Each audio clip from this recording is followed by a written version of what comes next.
Okay, we're at Reptile Gardens. They're bringing out the snakes. I think.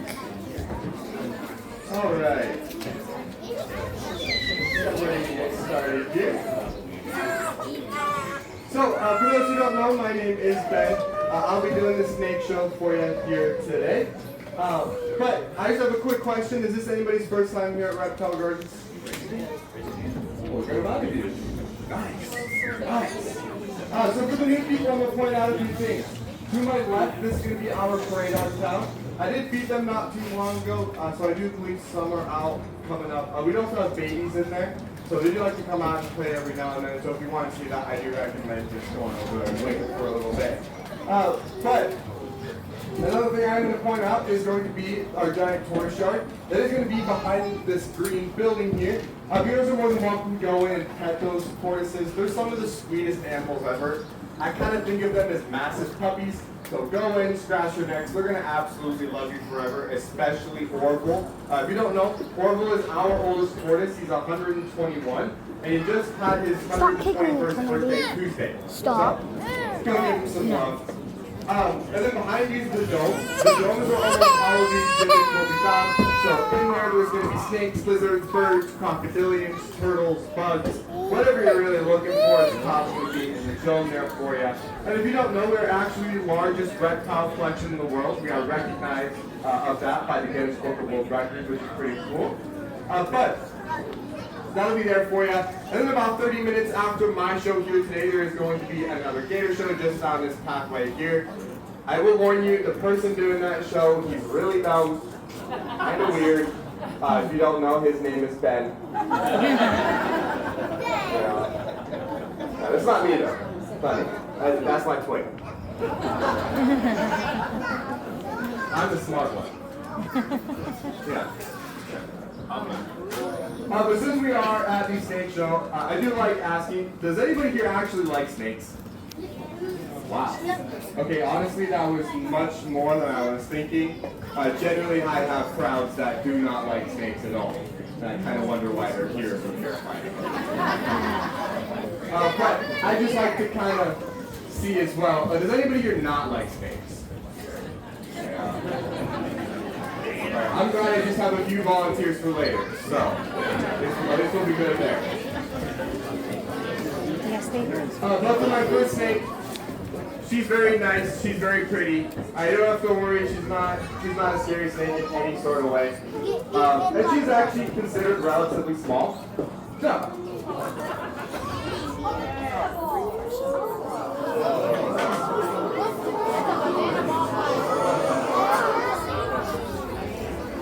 Whoa, that is not small. Maybe from her species. Type of snake. Maybe she's small. Or maybe he's trying to be funny and make a joke. What are you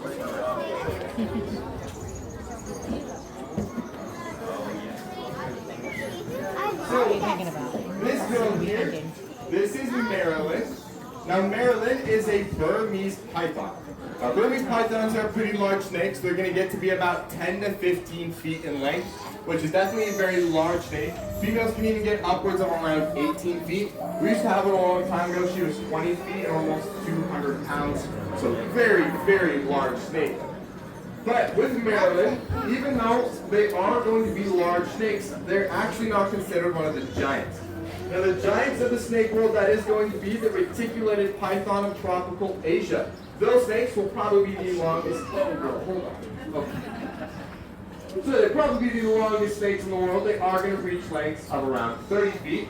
And then you are going to have the green anaconda of South America. Those will be your heaviest snakes. They're going to reach lengths of around 25 feet though, but they're going to weigh around 300 pounds. Now our largest snake, I believe right now, is our anaconda. She's about 17 feet and almost 180 pounds. So I do recommend you go and see her. She is absolutely massive, because if you decide to come back in 10, 15 years and then look at her, she's going to be almost twice that size. So do go and look at her. She's really cool. However, with Marilyn, her species, they are going to be found in Southeast Asia. Now they will be non-venomous. Instead, they are going to use constriction to kill their prey. What they're going to do is they're going to strike bite, grab a hold of that prey animal, then they're going to wrap around it.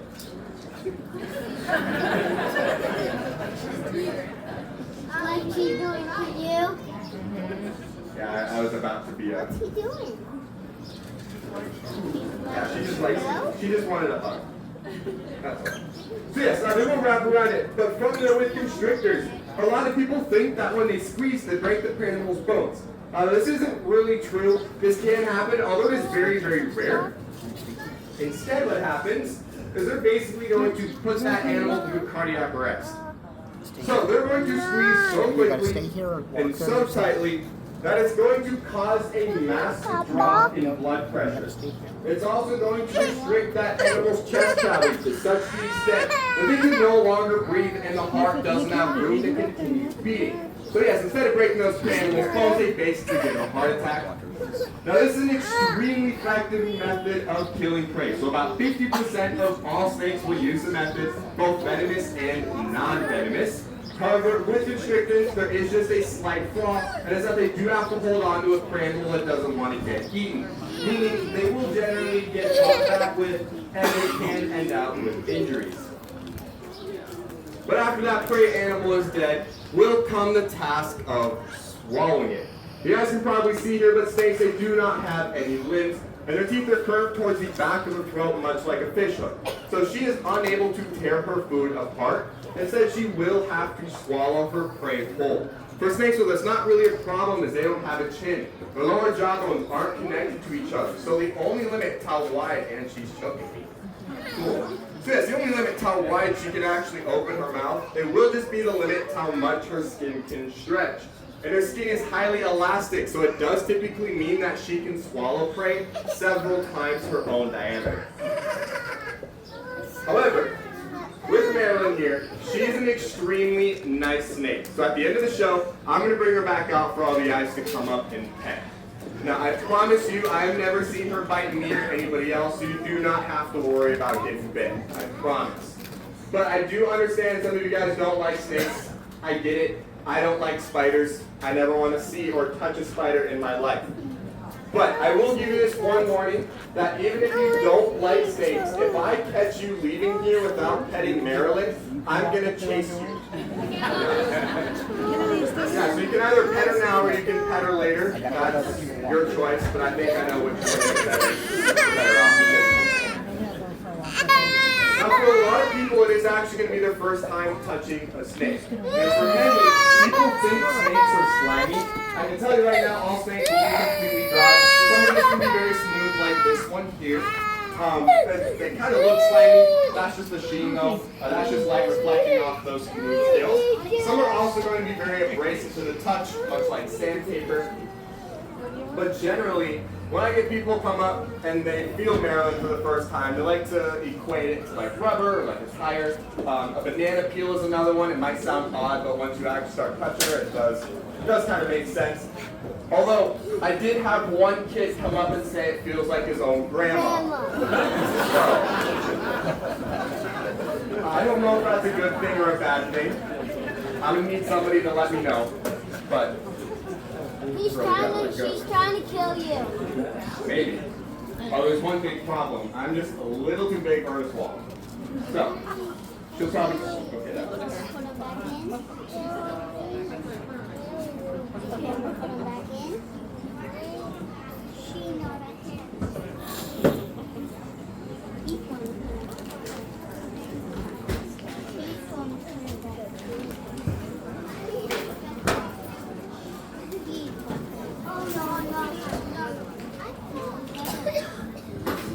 Now the next snakes I'm going to start bringing out for you. These all are going to be venomous. That's not a snake, guys. That's not like. What's this snake? Go ahead. Whoa! It's so cool. Now the venomous snakes in the world, they can be divided into 3 different groups. Now the first group I'm going to start talking to you about today, they will be known as the rear fang snakes. Like this one here. This is what's called a mangrove snake. Now, rear fang snakes and mangrove snakes included, they are not able to truly inject venom. Now, this is because instead of having those hollow tubes for teeth, they are going to have enlarged teeth at the back of the mouth with grooves and channels instead. So for the snake to actually get venom into its prey, what it has to do is it has to bite onto the prey animal, kind of chew it, moving it to the back of the mouth, where then they're going to hang on and wait until venom runs from the glands down the channels and into the womb. Oh, let go there, buddy. Now this is a very ineffective means of injecting venom. So a lot of rear fang snakes, they are just going to go ahead and use constriction to kill their prey. But just because a lot of them use constriction, do not think that they are all harmless. A few of them have been known to cause human fatalities. One of them is going to be known as the boomslang. Now the boomslang is one of the most toxic snakes in the world, even though it is a rear fang snake. If you're curious, if you were to get bitten by that snake, you're going to notice one very big thing start to happen to you. You're going to start to bleed out of every hole in your body. And I mean eyes, nose, ears, mouth, butt, and other unpleasant places. So yes, just because they are so deadly, we're actually one of the very few places in the country where you are able to see one. And that kind of just tells you how dumb we are.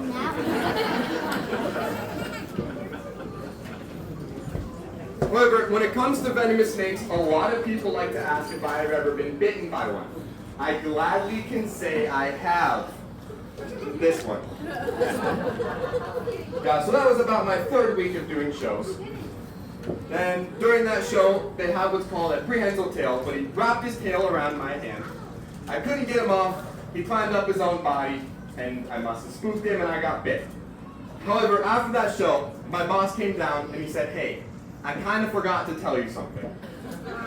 He said, if you are ever in a situation where you do not feel comfortable with these snakes, let's say it's climbing up its own body, like how it bit me, or it's climbing up these sticks, which you guys will see all the time. He said there's one very easy thing that you can do. He said you're going to tail the snake like this, you're going to count to 3, and you're going to launch him right over the audience.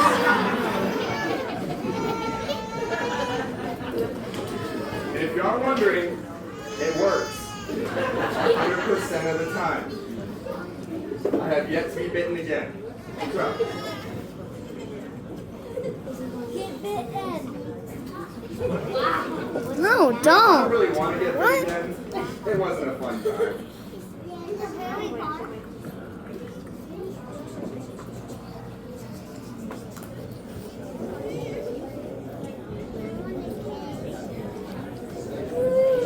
Well, I can say, everybody in the crowd loved it. Everybody laughed, took videos, nobody got help.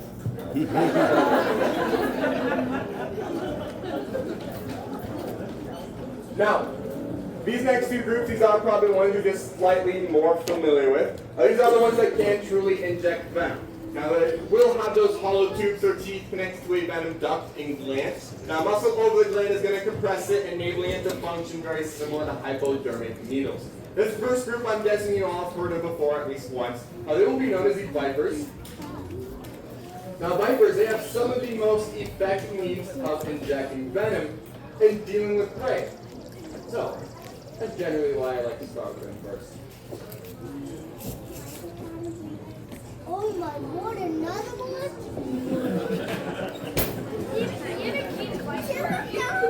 Isn't he cute, guys? Yes. You will not see me touch this snake. He's just happy to see you. So, some of you might already know what this snake is. It will be known as a cottonmouth. You guys have probably heard of their names before as a water moccasin. Now, they will be found here in the southeastern part of the United States. But with cottonmouths, they are part of that group of snakes called vipers. And vipers, they have extremely long fangs. Now, they're going to be so long, in fact, that if they're to be fixed permanently erect in the mouth, or permanently straight, they will stick out the bottom. Instead, they are going to fold up to the roof of the mouth when they're not being used. Now, vipers, they are also capable of opening their mouths about 180 degrees. This means that fangs basically extend directly in front of it. So this snake doesn't even need to bite its prey anymore. They should just strike out, barely come into any contact with the prey animal, inject the venom, and sit back and wait. That is why they are considered to be the most effective means of injecting venom and dealing with prey.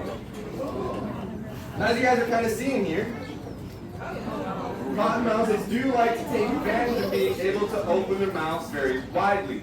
Now, this is because they do have a white tissue in that mouth, and that white tissue on that dark body is going to display to other animals around saying, hey, don't come near me, I can hurt you.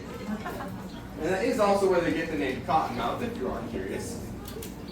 However, if an animal continues to bother this snake, let's say it's hurting it like a predator, or it's just, coming up and annoying it, things like that. If that animal continues, this snake might strike out and inject venom. Now, with cottonmouth venom in particular is not always meant to be fatal, especially when you're starting getting into larger animals like people. Instead, it's actually more built for pain.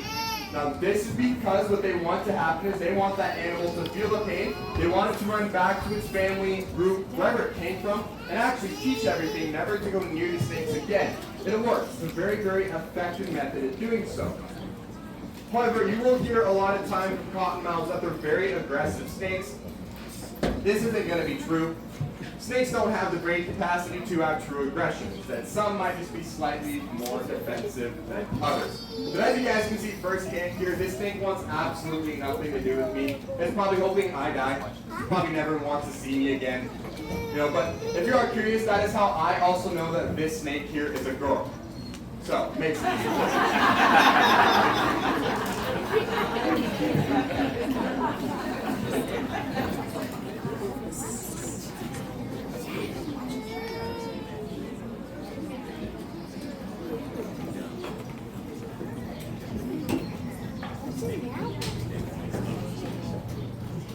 Now this second group, it will be known as the elapids. Now, with the elapids, their fangs, they will differ a little bit from vipers as they're relatively small, and they will be fixed permanently straight in the front of the mouth. So these snakes, they do have to go ahead and fully bite onto that prey animal to inject its venom. But with the elapids, snakes are going to include cobras, cross snakes, mambas, and taipans. So some very, very deadly snakes. But with deadly snakes, a lot of people like to ask, which one is the deadliest? So this question, it is just slightly difficult for us to answer as there are different definitions of deadly. Some people are going to be looking for which one kills the most people every year, and some are looking for which one is the most toxic. If your guys' definition of the deadly snake being the most toxic snake, that is going to be the inland taipan. Now the inland taipan, they are found in a very remote part of Central Australia, so they very rarely ever see or bite anybody. So right now there are very few deaths on record from those snakes, luckily. But their venom, only about 1 milligram is going to be enough to kill a full-grown adult. If you guys don't know how much a milligram is, I'll help put it into perspective for you. What you're going to do is you're going to take a chocolate M&M. Now you're going to cut that M&M into 1,000 equal pieces. One of those pieces will be enough to kill you. Now with inland taipans, they will not stop at 1, 2, or 3 milligrams per bite. They are going to go upwards of around 90 to 110. So one bite from an inland taipan has the capacity of killing about 100 people. However, if your guys' definition of deadly is the one that bites and kills the most people every year, this is going to be the snake we're going to bring up here for you. But before I show the snake, would anybody like to take a wild guess on which one this could possibly be today? You got it? A cobra? You're going to be correct. It is a species of cobra. Does anybody know the exact species of cobra? You got it? It is not a king cobra. Although very scary snake. If you don't know, king cobras are the largest venomous snake species. They'll get to be like 14 feet long. Super, super big. Now this guy, he's not going to be as big as a king cobra, but still definitely deadly. Want to say hi, buddy?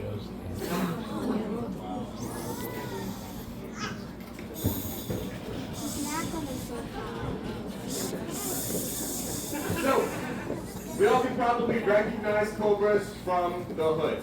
Now that hood is just elongated ribs. They're going to be wrecked to make themselves a lot larger, a lot more intimidating. And sometimes I fear it works. He is the reason why I bring an extra pair of underwear to work every day.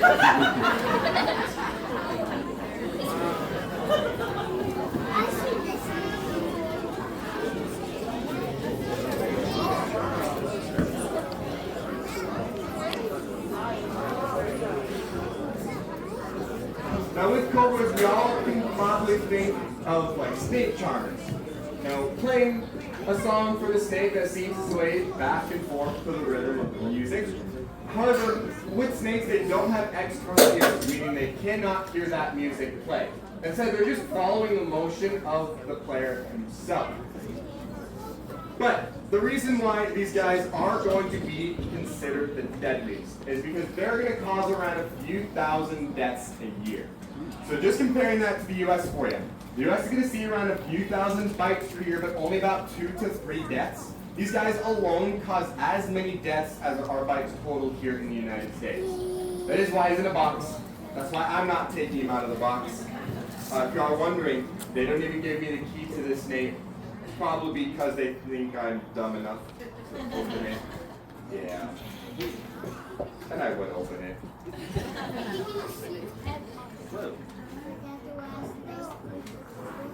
This is not my last snake. I got one more.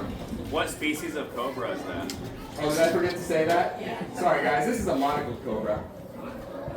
Oh, you also hear about Asiatic cobra. They're going to be found in southern, southeastern Asia. But, and the reason why they are also so deadly is because that area is heavily populated, so they run into people a lot. That is why compared like the inland taipan that rarely sees any people, there's rarely any deaths. So that is one major factor. However, we do understand a lot of you guys are not from here in South Dakota. So we do just like to warn you, we do have one venomous species here, and they are going to be a part of that group of vipers. And generally, you are going to find them here on the western side of South Dakota, especially if you are going to go around hiking around here, Let's go hiking. or just at any other places outside, really.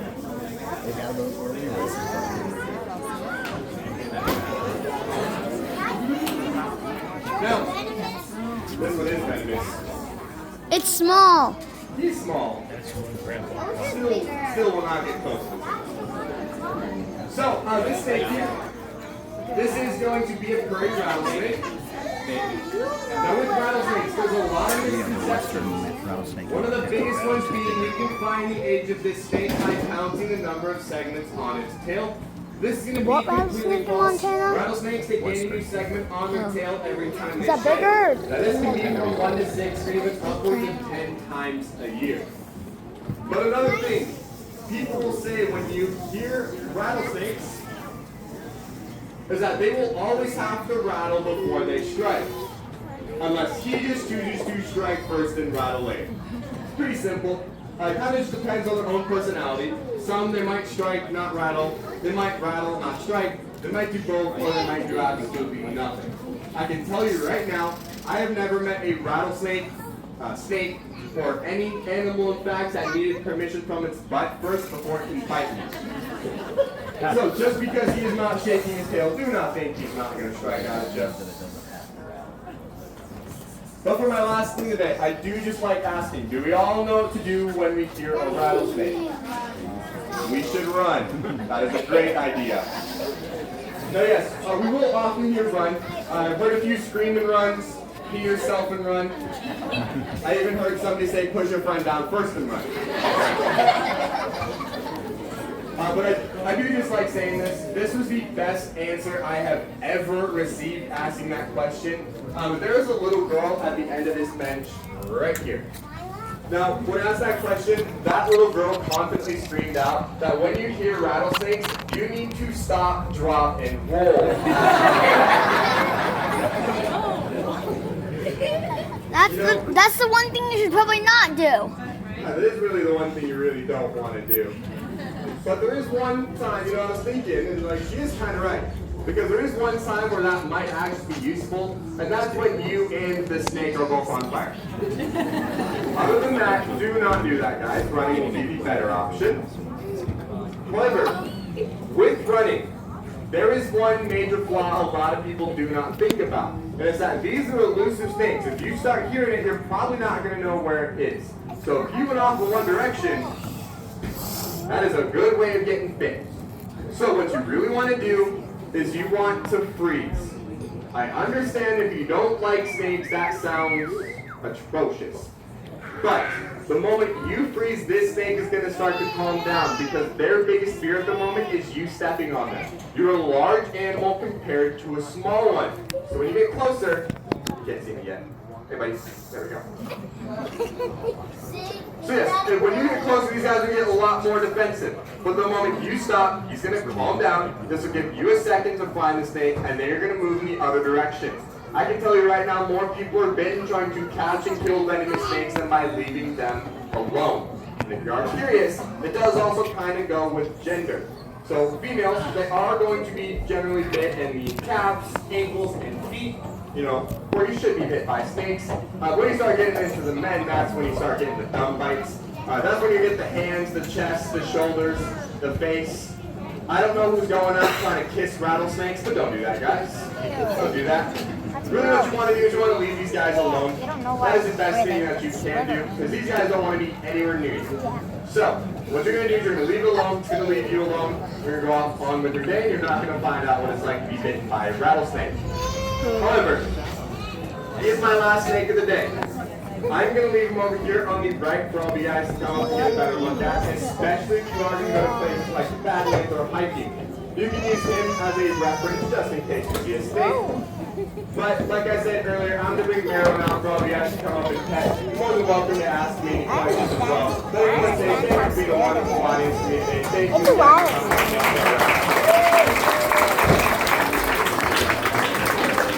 That's a wild. Wow, baby. Oh my gosh. Look how pretty it is. It's so pretty. Wait, we get to pet it. Remember? Oh my god, I'd always wanted to pet one. It's like a giant dog. Come on, let me pet it. Oh my gosh, she's so pretty. Oh god. Hello. Hello, cute little snake. The rattlesnake is still just chilling on the ground, bro. It's like, yeah, I'm just gonna chill until someone tries to step on me. Then I'm gonna. How dare you? No, please. I wish that the snake was never captured. Okay. Yeah, I don't think it likes it. It doesn't like it. I don't think it likes that either. I don't think any of the snakes like it. Oh my gosh. Is that a snake?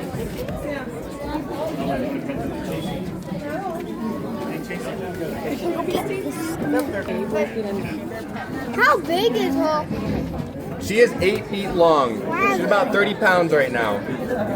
How old is she? 5.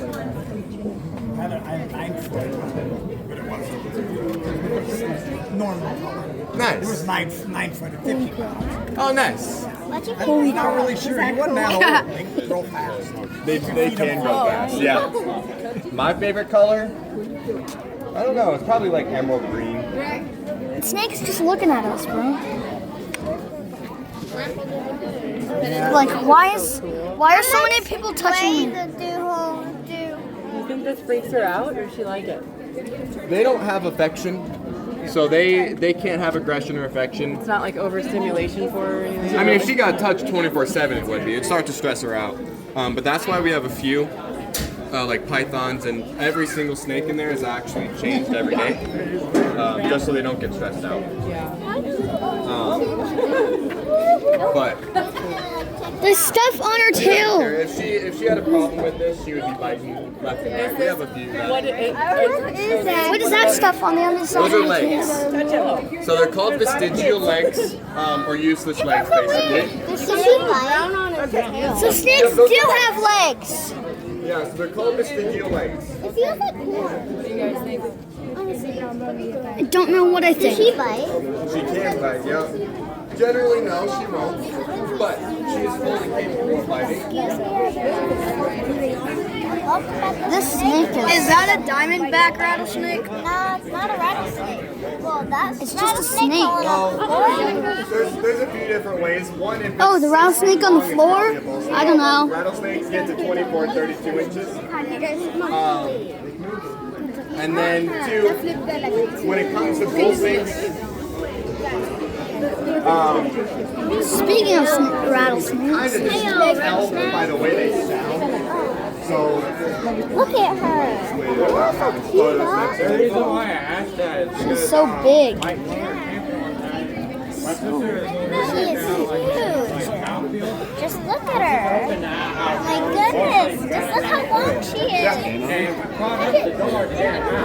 Oh, yeah, and they will. I feel like I've they seen were bull like a snakes girl. like trees, basically. I can't explain it. It feels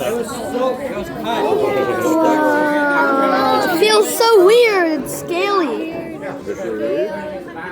Hello, pretty snake. Hi there. Of course. Hello. Good job. You're so Let's give it a yes. Oh my goodness. You have kids. I understand. You don't want to be harassed like this. That's what you want to know. But I like you. You're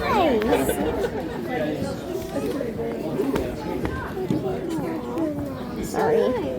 Ooh, that's a really cool snake. She feels so weird. Yeah, she feels so cool. I can't feel that one.